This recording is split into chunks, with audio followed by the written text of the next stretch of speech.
할렐루야.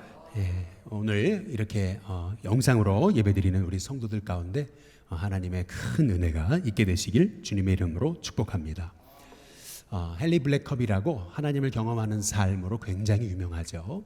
이분이 쓰신 스피리추얼 리더십이라고 하는 영적 리더십이라는 책이 있어요. 근데 그 책에 보면 이 시대에 필요한 그 두 가지 교회 성장의 핵심 요소가 있다는 겁니다. 첫 번째는 뭐냐면 그것은 이미지라는 거죠. 어떻게 사람들에게 보여지느냐, 이미지가 너무 중요하다는 겁니다. 두 번째, 스토리가 굉장히 중요하다는 겁니다. 어떤 교회든 그 하나님이 쓰시는 교회에는 간증의 스토리들이 있다라는 겁니다. 부흥하지 않는 교회에는 이렇게 많은 사람들에게 절망을 주는 스토리가 있는데, 반면에 하나님이 쓰신 사람, 가정, 공동체, 교회는 하나님이 쓰시는 스토리가 있다라고 하는 거죠. 그런 점에서 저는 요한계시록이라는 말씀이 우리에게 그 이미지, 우리가 바라봐야 될 것, 우리가 주목해야 될 것, 그것이 무엇인지 끊임없이 우리에게 반복적으로 저는 말씀하시는 이 말씀이 요한계시록이기 때문에 이 요한계시록이 너무 중요하다고 이렇게 생각을 해요. 묵상하면 할수록 이 시대에 정말 너무나 필요한 말씀이구나라고 하는 사실을 깨닫습니다. 요엘서에 보시면은 마지막 때 성령을 주신다 그랬는데, 그래서 늙은이가 환상을 보고 젊은이가 꿈을 꾸고 예언하는 역사들이 일어나게 된다고 말씀하셨잖아요. 근데 그것이 첫 번째 성취됐던 그 장소가 바로 마가다락방이잖아요. 근데 그때 이 성도들에게 방언이 터지고요. 근데 방언만 터진 게 아니잖아요. 성도들의 마음이 하나가 돼요. 주인과 종이 하나가 되고 이방인과 유대인이 하나가 되고요. 그리고 그 120명의 성도들이 하나가 되고, 그러면서 그들의 마음에 한량없는 하나님의 은혜가 부어지면서요, 이기적인 사람이, 우리는 다 이기적이잖아요. 죄악된 사람은 자기밖에 모르거든요, 사실요. 뭐든지 자기 중심으로 보는 걸 판단하는 거예요. 그런데 그렇게 이기적일 수밖에 없는 사람들이 성령님이 오시니까, 성령님 역사하시니까 남에게 나누고 베풀고 자기 재산을 팔아서 어려움 당한 사람들의 필요에 따라 나눠주고 말이죠. 모일 때마다 찬송하고 떡을 떼기 힘쓰고, 그렇게 하나님 찬송하는 것이 끊이지 않으니까 수많은 사람에게 칭송받고 주께서 구원받는 사람을 더하게 하셨다고 말씀하고 계시잖아요.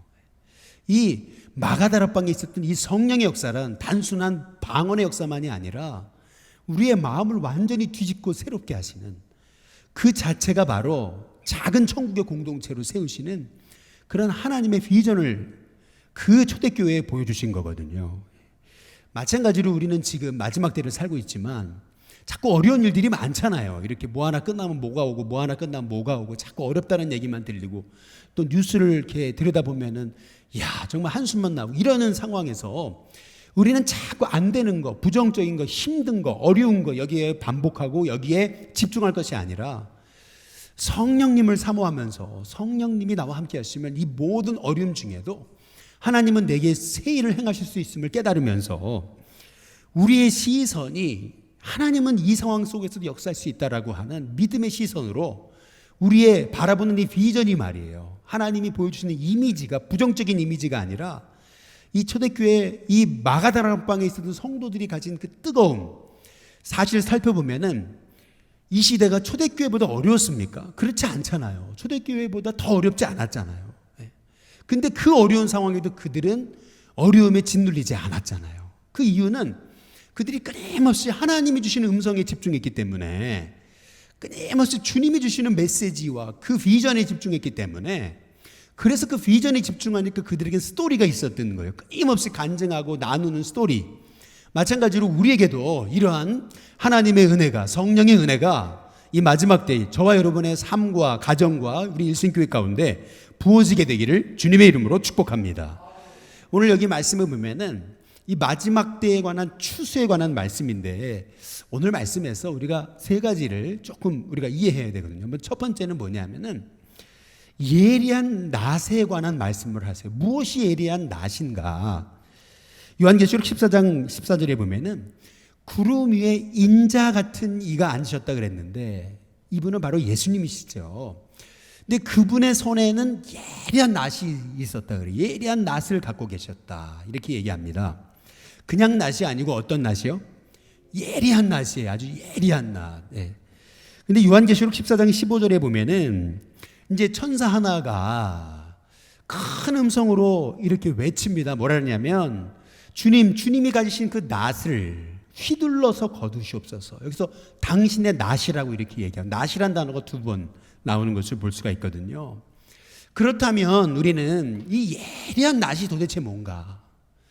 이 예리한 낫을 휘둘러서 거두소서라고 그렇게 요청한, 이 천사가 요청한 주님의 손에 붙들려진 예리한 낫이 뭘까? 말씀 묵상하면 이제 기도하고 말씀을 찾아보는 중에 말씀은 말씀으로 해석을 해야 되는 거 아니겠어요? 히브리서 4장 12절에 보면은 우리 다 함께 같이 한번 읽어보겠습니다. 같이 읽습니다. 시작. 하나님의 말씀은 살아있고 그다음 뭐예요? 활력이 있어 좌우의 날선, 그다음 뭐예요? 어떤 검보다도 뭐하다고요? 예리하여. 예리한 검, 낫을 얘기하잖아요. 혼과 영과 관절과 골수를 찔러 쪼개기까지 하며 또 마음의 생각과 뜻을 판단하나니, 이렇게 말씀하고 있어요. 아주 예리한 검, 예리한 낫. 이 예레미야 23장 29절에 보면은 하나님의 말씀을 이렇게 얘기해요. 바위를 쳐서 부스러뜨리는 방망이와 같은 그런 하나님의 말씀의 역사에 관해서 말씀하거든요. 그래서 우리 주님이 이렇게 손에 들고 계시는 예리한 낫이 뭘까?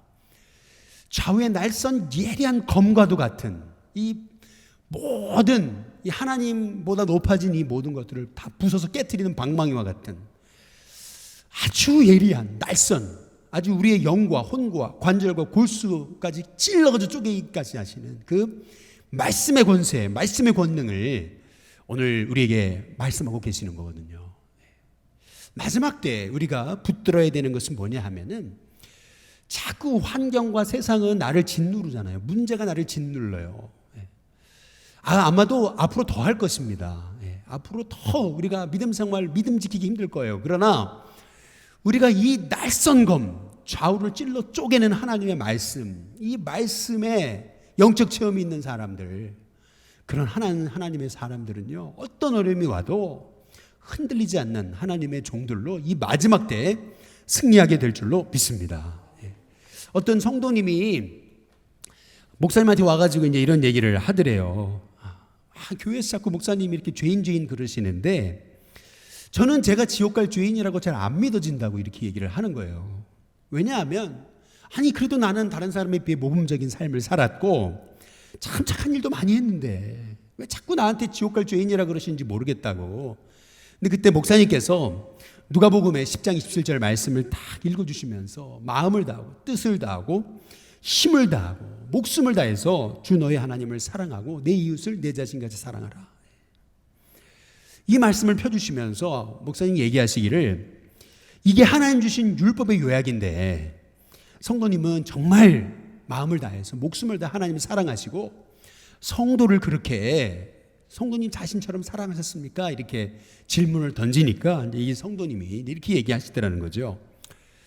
그 말씀의 역사하심이 이 성도님에게 임해서 성도님이 고백했던 말이 뭐냐면, 목사님한테, 목사님, 말씀을 비춰보니까 제 안에 선한 것이 하나도 없네요. 제가 죄인입니다. 이렇게 고백하게 되더라는 거예요. 저는 우리 일신교회 성도님들에게 이 마지막 때를 사는, 우리가 바라봐야 되는 게 뭔가? 우리 주님이 낯선 검을 갖고 계시는데, 예리한 낫을 갖고 계시는데, 이 마지막 때 우리 성도들이 체험해야 될 것이 뭐냐면은, 여러분의 마음이, 심령이, 영이, 관절과 골수까지 여러분의 육체와 마음 모든 것이 정말 말씀으로 찔러 쪼개시는 하나님의 역사를 저는 우리 성도들이 경험해야 된다고 분명히 믿습니다. 마지막 때일수록요, 사람들은요, 자기 생각에 이렇게 빠질 거예요. 디모데후서 3장에도 얘기하잖아요. 사람이 자기를 사랑할 거라고, 말세에. 다 자기 생각에 빠질 거라는 거예요. 그 자기 귀를 간지럽게 하는 그런 이단들을 쫓아갈 거라고 성경이 말씀하고 있거든요. 이 말씀의 의미는 뭐냐면, 우리가 어제에도 우리가 요시아의 그 인생에 대해서 살펴봤지만은, 요시아가 왜 넘어졌어요? 그것은 뭐냐 하면 자기 생각이 너무 강하니까, 자기 생각에 붙들려 가지고 하나님의 음성을 못 들은 거예요. 마찬가지로 마지막 때가 될수록 사람들은 하나님의 음성과 멀어질 것입니다. 그러나 우리 하나님의 사람들은요, 이렇게 주님의 가까우심을 볼수록 더 말씀 위에 서야 되는 거예요. 말씀이 정말 예리한 그 낫과도 같이, 검과도 같이 내 심령과 내 영과 내 관절과 내 골수까지 찔러 쪼개시는 역사가 있게 해달라고, 정말 이 말씀 앞에 내가 엎드려 자복하고 회개하고 통회하며 정말 하나님 앞에 하나님 말씀대로 살지 못했습니다라고 고백할 수 있는 저와 여러분이 다 될 수 있게 되기를 주님의 이름으로 축복합니다. 두 번째로 오늘 여기 말씀에서 우리가 또 깨달아야 되는 것은 뭐냐면, 이제 거두라라고 하시는 말씀, 거둘 때 거두어지니라. 이 거둔다는 말씀이 총 4번이 나와요. 반복적으로 거둔다라는 말씀이 반복해서 나오거든요. 그러니까 여기에 핵심 메시지가 있는 거죠, 사실은. 근데 이 거둔다라고 하는 말씀이 총 4번 나오는데 이 4번도요, 이 2번 따로따로 나와요. 그런데 이 2번이 거두는 주체가 달라요. 처음에 2번은 거두시는 분은 이 인자 같은 분, 예수님이시고, 그리고 두 번째 거두는 존재는 하나님의 성전에서 나온 또 다른 천사예요. 그러니까 거두는 주체가 달라요. 이 거두는 주체가 또한 헬라 원어도 다릅니다. 그 말씀의 의미는 뭐냐면은 이 첫 번째 2번의 거둔다랑 두 번째 2번의 거둔다는 이 메시지가 다른 거예요. 다른 메시지를 가지고 있는 거예요. 먼저 첫 번째 거둔다라고 하는 이 2번의 말씀의 의미가 뭐냐면은 요한계시록 14장 15절에서 16절에 보면은 또 다른 천사가 성전으로부터 나와가지고 구름 위에 앉으신 이 예수님을 향해서 큰 음성으로 외칩니다. 당신의 낫을 휘둘러 거두어 주소서. 이렇게 얘기해요. 근데 그 다음에 뭐라 그러죠? 땅의 곡식이 다 익어 거둘 때가 이르렀습니다. 땅의 곡식이라고 얘기해요. 땅의 곡식, 16절에. 그래서 구름 위에 앉으신 이가 예수님이 낫을 땅에 휘두름에 땅에 뭐가요? 곡식이 거두어졌다. 이렇게 말씀하고 있거든요. 여기서 핵심 단어는 곡식이에요. 곡식. 우리 식으로 말하면 알곡입니다. 이 말씀을 우리가 좀 이해하려면요, 유대 농사를 조금 이해하셔야 돼요. 우리나라랑 좀 다르죠. 기후가, 건기가 있고 우기가 있어요. 이 건기 우기는 완전 다른 거예요. 날씨가 달라요. 기후가 다릅니다. 이제 추수 때가 되면은요, 땅이 말라 비틀어져요. 땅이 마릅니다. 그러면서 가라지들도 다 말라요. 땅이 마르니까요. 그런데 거기에 마지막에 우뚝 남게 되는 게 뭐냐면은 곡식이에요. 알곡이에요.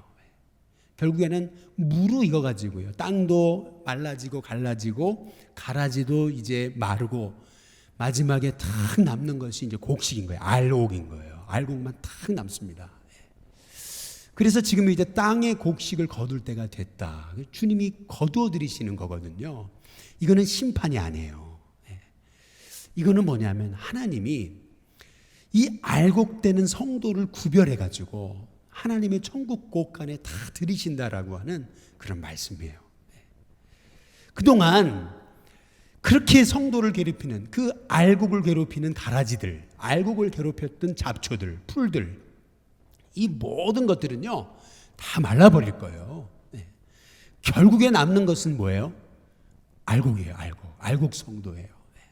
그 알곡 성도를 우리 주님이 다 거두셔가지고, 거두시는 주체 우리 주님이세요. 주님이 거두셔서 천국 곳간에 넣으신다라고 하는, 이런 참 주님이 보이시는 환상과 비전이에요. 그래서 요한계시록 14장 12절과 13절에 보면 성도의 인내가 여기 있다 이렇게 얘기하시면서, 지금 이후로 주 안에서 죽는 자들은 복이 있다. 그들의 수고를 그치고 쉬게 될 것이다.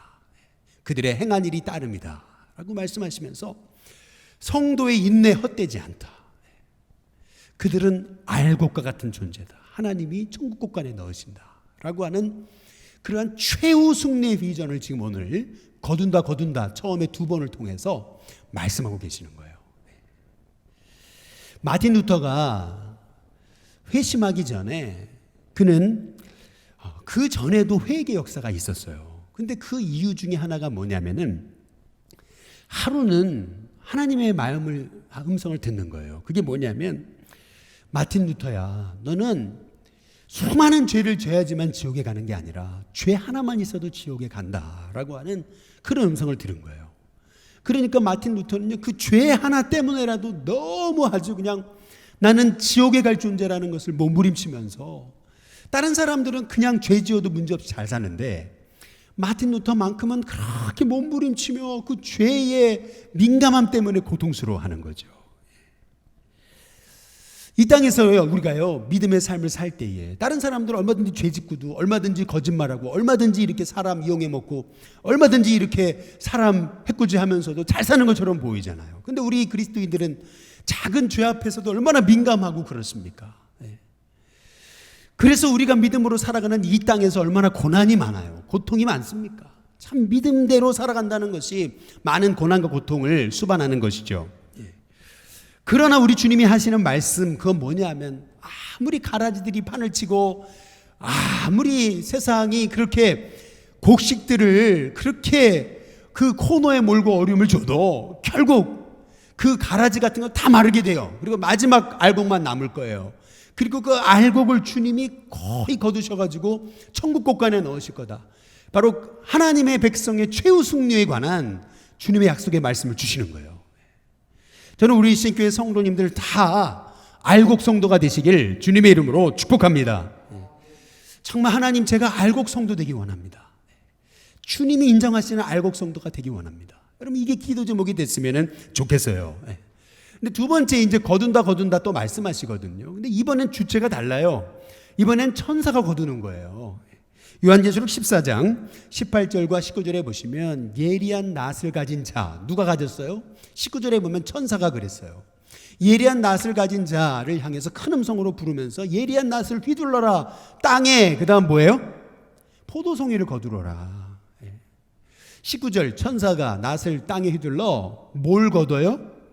땅의 알곡이 아니고 땅의 포도입니다. 포도를 거두어 하나님의 진노의 큰 어디에 넣어요? 포도주 틀에 던졌다, 이렇게 얘기합니다. 저를 잘 보시면은요, 여러분, 여기서 중요한 건 알곡이 아니에요. 포도입니다. 포도송입니다. 포도는요, 겉으로 봤을 때 얼마나 아름다워 보여요. 얼마나 답니까? 얼마나 좋아 보여요. 마찬가지예요. 세상은 그렇게 먹음직스럽고 탐스럽기도 하고 보암직하고 그렇게 달아 보여요. 하나님 없이 내 마음대로 살아가는 인생이 좋아 보이죠. 그러나 하나님 없는 인생, 그것은 포도송이와 같아요. 오늘 여기 주님의 심판날에 낫을 든 천사가, 심판의 천사가 포도송이를 다 거두어 가지고요, 그래서 어디에 던지냐면 포도즙 틀에 던졌다 그랬어요. 포도즙 틀 아시죠? 이스라엘의 포도즙 틀은요, 이렇게 웅덩이처럼 파여가지고 거기다가 포도송이를 다 집어넣는 거예요. 그리고 나서 농부들이요, 발로 다 밟는 겁니다. 그게 포도즙 틀이에요. 포도즙 틀이라고 하신 얘기는 그 포도송이, 세상적으로 그렇게 하나님 없이, 말씀 없이, 예수님 없이, 구원 없이 살아가는 인생이 포도처럼 그렇게 달고 맛있어 보이죠. 그러나 주님의 심판 때에 섰을 때 우리 주님이 포도즙 틀에 담겨서 짓밟혀서 완전히 터지고 짓이겨지는 그런 포도송이와 같이 주님의 심판날을 피할 수가 없다라고 우리 주님이 말씀하고 계시는 거예요. 그런데 오늘 요한계시록 14장 20절에 보시면은 뭐라고 하면 성 밖에서 그 틀이 밟혔다 그래요. 성이 뭐냐면은 예루살렘 성이거든요. 틀에서 피가 났다 그랬어요. 말 굴레까지 닿았고 그랬습니다. 근데 그 성 밖에 내쳐진 그 포도송이의 그 핏방울, 그 피가, 튄 피가 1600 스타디온에 퍼졌다, 이렇게 얘기합니다. 1600 스타디온은 이것을 계산하면 320km예요. 이것이 어디냐? 아마겟돈입니다. 성경의 요한계시록 아마겟돈이라는 뭐냐면은 인류가 최후로 멸망당할 전쟁이 벌어지는 곳입니다. 다시 말하면 왜 1600 스타디온, 그 성에서부터 1600 스타디온이 퍼졌다라고 얘기하는 거냐면, 결국 이 세상에서 그렇게 아름다워 보였던 그 포도송이들은 결국 포도송이와 같이 하나님 없이, 말씀 없이, 예수님 없이, 구원 없이 아주 떵떵거리면서 그렇게 살았던 그 인생들, 결국에 최후 심판, 그 심판의 날에 피할 곳이 없다라는 거예요. 결국에는요. 이것이 오늘 말씀하고 있는 이 말씀이 뭐냐면 이 알곡에 대한 비전, 포도송이에 대한 비전, 이것은 바로 구원과 심판에 관한 비전이에요. 분명히 마지막 구원과 심판이 있습니다. 분명히 우리 하나님께서 예수님을 다시 오신다고 말씀하셨듯이 주님 오십니다. 그때는요, 하나님의 백성들은 알곡처럼 주님의 천국 곳간 안에 들어갈 거예요. 그러나 하나님 없이도 마음껏 살아올 수 있어 보였던 그런 영혼들, 말씀 없이, 예수님 없이 마음껏 살아가는 것처럼 보였던 영혼들, 결국 이 포도송이처럼 포도즙 틀에서 짓밟혀 짓이겨서 심판당하게 될 것이 요한계시록에 주시는 참 이게 엄중한 말씀인 거예요.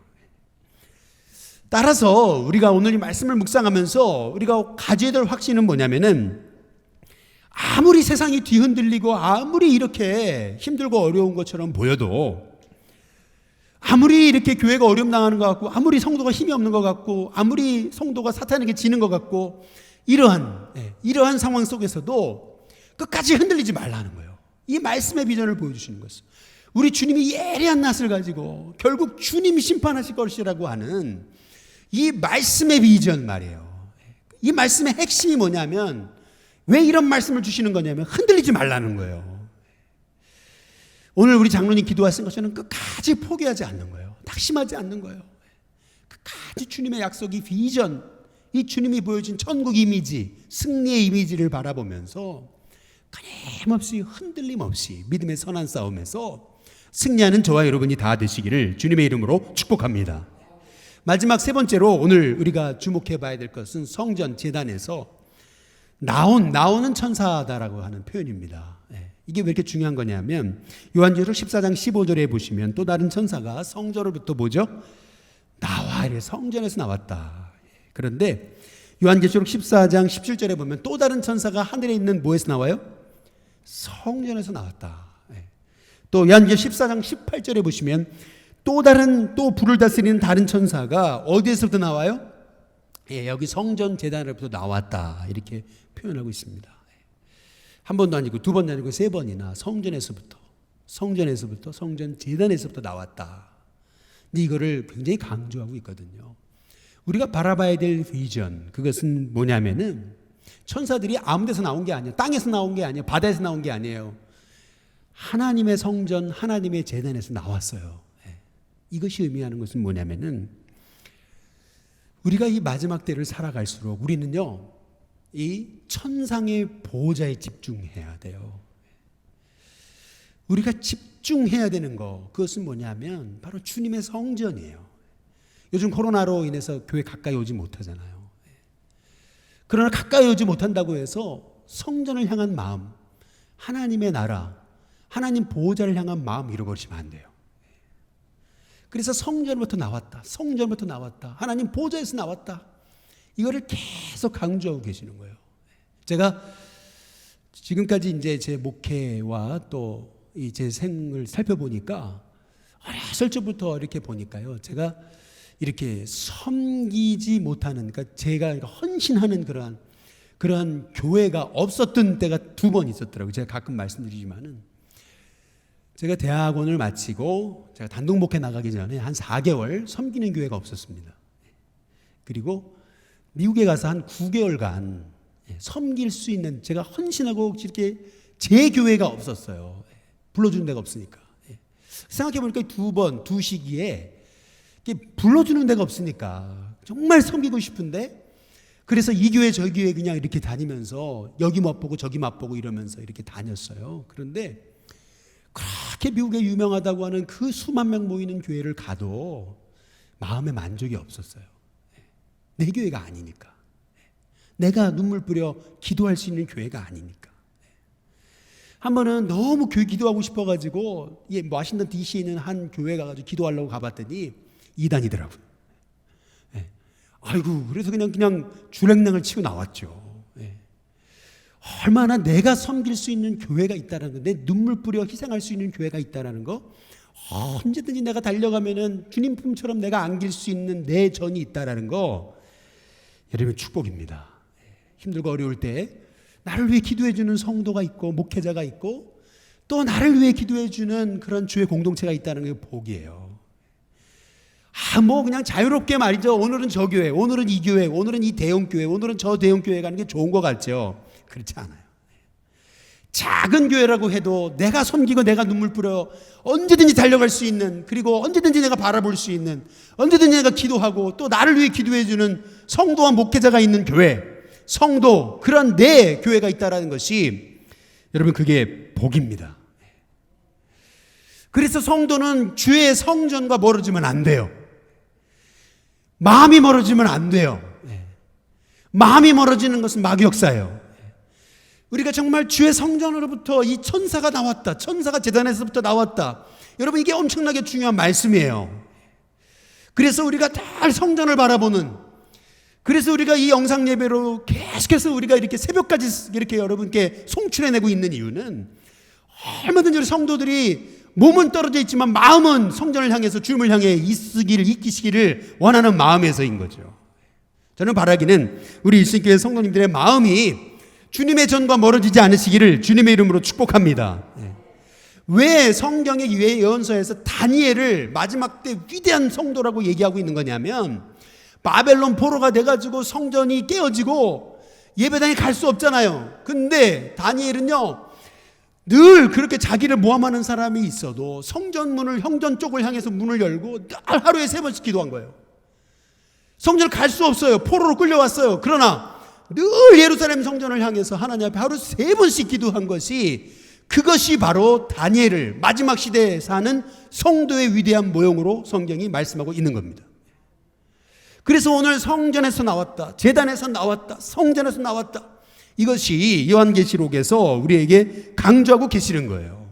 특별히 오늘 말씀에서 마지막으로 성전으로부터 나왔다, 이제 이것이 왜 이렇게 중요한 거냐면, 성전에서 나왔다, 보냄을 받았다, 이 뜻이거든요. 보냄을 받았다, 이게 헬라어로 미시오라고 하는 말이잖아요. 보내셨다, 이게 미셔너리, 선교사라는 뜻이거든요. 다시 말하면 우리는 늘 이러한, 내가 있는 자리는 사명자의 자리다, 선교사다, 하나님부터 보냄받았다라고 하는 여러분 믿음이 있으셔야 됩니다. 마지막 때에 하나님께서 구약시대에 이렇게 마지막 때를 사는 성도의 모형으로 보여주셨던 세 인물이 있어요. 그게 첫 번째 누구냐면 노아예요. 두 번째 롯입니다. 소돔과 고모라 멸망하는 그 마지막 때에 관한 성도의 모습이에요. 그 다음에 그 소돔과 고모라의 멸망을 제일 먼저 들었던 아브라함인 거예요. 근데 노아와 아브라함은 그 마지막 때를 향한 하나님의 음성에 대해서 철저히 순종하고 사명자로 살은 그러한 표본이에요. 반면에 롯은 아니에요. 롯은요, 마지막 때라고 하는 음성을 듣고도 롯은요, 얼마나 그가 부끄러운 구원자가 됐는지 몰라요. 부끄러운 사명자가 된 거예요. 마지막 때 두 종류의 사명자가 있습니다. 롯과 같이 부끄러운 사명자가 있어요. 반면에 아브라함과 이 노아처럼 정말 주님의 부르심에 따라서 그 사명을 잃지 않았던 사명자예요. 저는 우리 신교회 성도들이 이 노아와 같은 이 마지막 때 하나님이 쓰시는 이 사명자라고 하는 이 사명 잃어버리지 않으시기를 주님의 이름으로 축복합니다.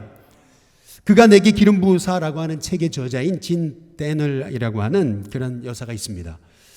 이분은요, 하나님에 대한 그 열심이 어렸을 때부터 정말 극심했거든요. 아주 지극히 얼마나 하나님을 향한 그 사랑함이 충만했는지 신학교 들어가가지고 몸을 돌보지 않고 과로사로 쓰러질 정도로 그렇게 전도하고 헌신했어요. 근데 과로사로 쓰러져서 병원 신세를 지고 나니까 몸이 아프니까 마음도 약해지잖아요.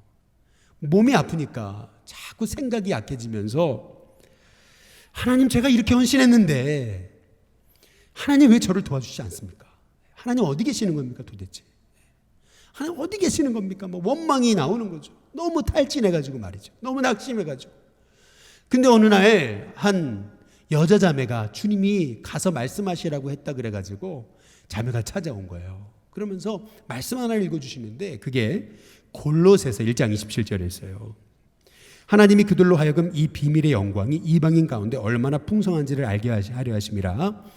이 비밀은 너희 안에 계신 그리스도시니 곧 영광의 소망이니라. 이 진 데널이라고 하는 분은 하나님 어디 계십니까? 도대체 어디 계십니까? 라고 이렇게 부르짖고 있었는데 이 자매를 통해서 주님이신 음성은 너 안에 계신다라고는 음성이었어. 너 안에 계신다. 그때부터 이분은 기도 제목이 바뀐 거예요. 기도의 내용이 바뀌었어요. 내 안에 계신 주님. 주님 음성 듣고 싶어요. 주님 음성 듣고 싶어요.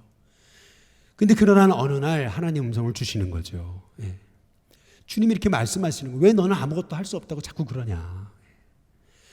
너 왜 자꾸 이렇게 낙심하고 절망하느냐.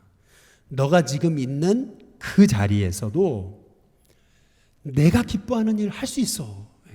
그럼 주님이 보여주시는 게 뭐냐면은 그냥 침상에 누워서 잠잠히 주님을 찬양하고 그리고 그 침상에서도 하나님을 예배할 수 있다는 것을 보여주신 거죠.